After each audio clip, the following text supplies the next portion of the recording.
تحت الشعار كلنا تكبر هدي هو عنوان الوقفة التي نظمتها تنسيقية ملحمة قديميزيك للحراك السلمي، وذلك يومه الثاني يونيو 2015 بشارع سكيكيمة بالعيون المحتلة.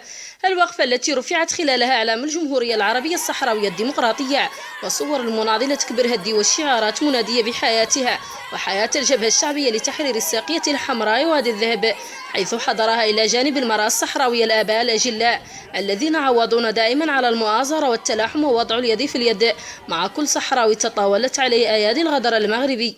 تأتي هذه الوقفة بالتضامن مع المناضلة كبر هدي التي تخوض معركة الأمعاء الفارغة أمام القنصلية المغربية بلاس بالماس، والتي وصلت إلى 20 يوما ولا حياة لمن تنادي، وأصبحت حالتها الصحية جد حرجة بسبب مضاعفات الإضراب المفتوح عن الطعام.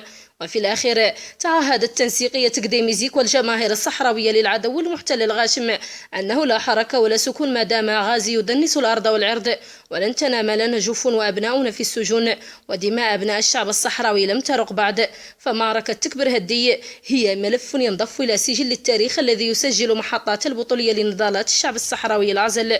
ويبقى شعارنا الدولة الصحراوية المستقلة هي الحل. صالحة وتنجز العيون المحتلة.